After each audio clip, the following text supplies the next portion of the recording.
सुप्रभात बच्चों। आज हम कक्षा 3 विषय हिंदी का पाठ 11 अपना देश, इस पाठ को हम पढ़ चुके हैं। आज हम इसका अभ्यास कार्य करेंगे। अभ्यास कार्य में सबसे पहले है शब्दार्थ। पर्वत, पर्वत यानी पहाड़।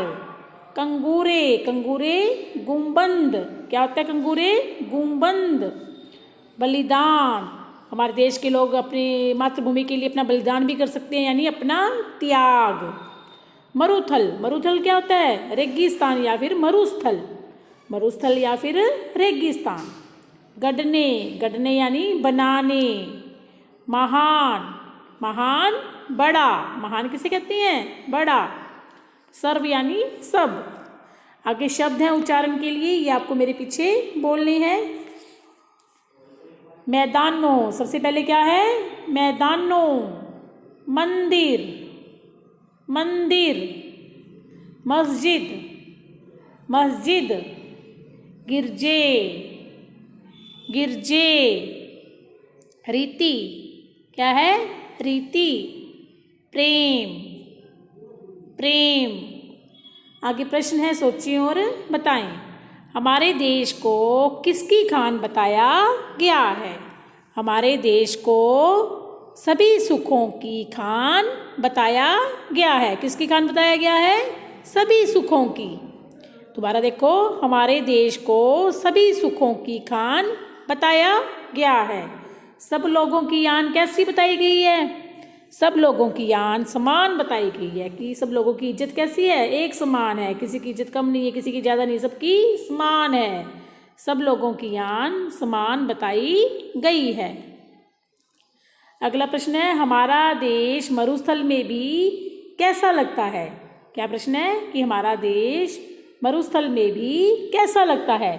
तो हमारा देश मरुस्थल में भी मंगल वाला लगता है, यानी सुख और आनंददायक लगता है। हमारा देश मरुस्थल में भी सुख और आनंददायक लगता है। आगे रिक्त स्थानों की पूर्ति करनी है। बाग बगीचों, जंगल वाला, क्या जगह इसमें? जंगल। बाग बगीचों, जंगल वाला। सीधे साधे, यहाँ पे क्या आएगा? गांवों। सीधे साधे गांवों वाला, सीधे साधे गांवों वाला। हिलमिल आगे बढ़ने वाला, क्या आएगा? बढ़ने। हिलमिल आगे बढ़ने वाला। पाठ हमेशा, यहाँ पे क्या आएगा? हमेशा, हमेशा। पाठ हमेशा पढ़ने वाला।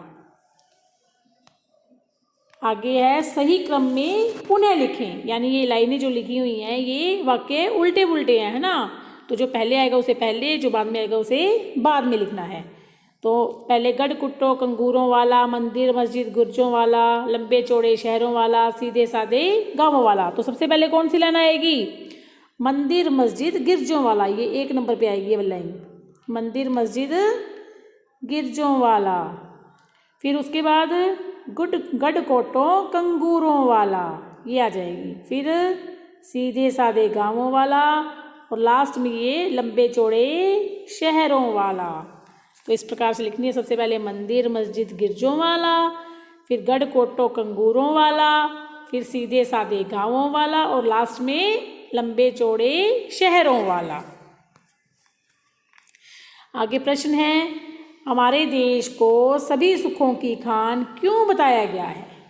कि हमारे देश को सभी सुखों की खान क्यों बताया गया है?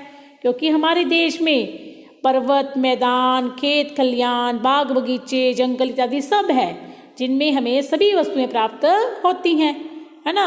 कि हमारे देश में पर्वत, मैदान, खेत खलिहान, बाग बगीचे, जंगल सभी हैं, और जिनसे हमें सभी प्रकार की वस्तुएं प्राप्त होती हैं। इसीलिए हमारे देश को सभी सुखों की खान बताया गया है। हमारे देश की धरती कैसी है? हमारे देश की धरती उपजाऊ और सभी सुखों को देने वाली है। क्या लिखोगे? हमारे देश की धरती उपजाऊ और सभी सुखों को देने वाली है। भारत की पहचान किसे बताया गया है? किसे बताया गया भारत की पहचान? श्रम, साहस, बलिदान और प्रेम को। क्या लिखोगे?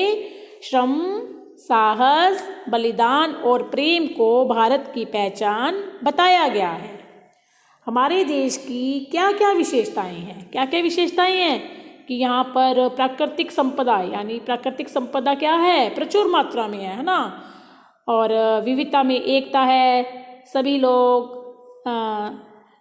सभी धर्मों का सम्मान करते हैं। सर्वधर्म समभाव है। श्रम, साहस, बलिदान और प्रेम हमारे देश की विशेषताएं हैं। दोबारा देखो, विविधता में एकता, सर्वधर्म समभाव और श्रम, साहस, बलिदान, प्रेम, ये सारे हमारे देश की क्या हैं? विशेषताएं हैं।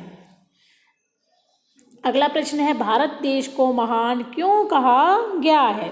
क्यों कहा गया है? क्योंकि भारत देश में सभी लोग आपस में मिलजुल कर रहते हैं और त्याग और बलिदान हमारे देश के लोगों की पहचान है। यहाँ पर सभी धर्मों को मानने वाले हैं ना, अलग अलग धर्मों को मानते हैं लोग, अलग अलग धर्मों को मानते हैं, उनके रीति रिवाज भी अलग अलग हैं, फिर भी वो सभी धर्मों का बराबर सम्मान करते हैं और सभी त्यौहार जो है वो मिलजुल कर मनाते हैं। और यहाँ की भूमि सभी सुखों को देने वाली है, इसीलिए हमारे देश को महान बताया गया है। दोबारा देखो कि हमारे देश में सब लोग आपस में मिलजुल कर रहते हैं। साहस और बलिदान हमारे देश के लोगों की पहचान है। यहाँ विभिन्न धर्मों को मानने वाले विभिन्न जातियों के लोग रहते हैं ना, उनके रीति रिवाज, परंपराएं सब कुछ अलग अलग हैं, लेकिन फिर भी वो सभी आपस में मिलजुल कर रहते हैं और एक दूसरे के त्योहारों में एक दूसरे के साथ मिलजुल कर सभी त्यौहार जो हैं वो मनाते हैं। और हमारी भारत की भूमि सभी सुखों को देने वाली है, इसीलिए भारत देश को महान बताया गया है। आती है भाषा की बात। नीचे शब्द लिखे हैं कुछ, ये आपको बोलने हैं और यहाँ पर लिखने हैं। ये साइड में यहाँ पर लिखने हैं। जैसे पहला क्या है? जंगल, तो यहाँ पे आप क्या लिखोगे? जंगल। आगे है मंगल, तो यहाँ पे आप मंगल बोल के फिर मंगल लिखोगे भी, है ना, मंगल। मंजिल, ऐसे सारे शब्द लिखने हैं। मंजिल, मंदिर, ये इनके ऊपर क्या लगा हुआ है? अनुस्वार, है ना। ये जो बिंदी है, ये शब्द के ऊपर जो बिंदी लगी हुई है क्या है? अनुस्वार। और इधर वाले शब्दों पे क्या लगा हुआ है? अनुनासिक, ऐसे चंद्र बिंदु, अनुनासिक। इसे क्या कहते हैं? अनुनासिक। इनको बोलो चांद, गांव, पांव, छांव।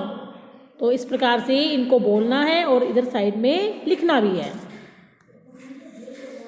आगे है, नीचे लिखे प्राय शब्द समूह का उचित शब्द से मिलान करें। ये प्रायवाची शब्द समूह है, इसका उचित शब्द से आपको क्या करना है? मिलान करना है। जैसे एक इन्होंने मिला के दिखाया है, पर्वत और पहाड़, यानी पर्वत पहाड़ को और क्या कहती हैं? गिरी, गिरी भी कहते हैं। जैसे वायु, पवन और क्या कहती है?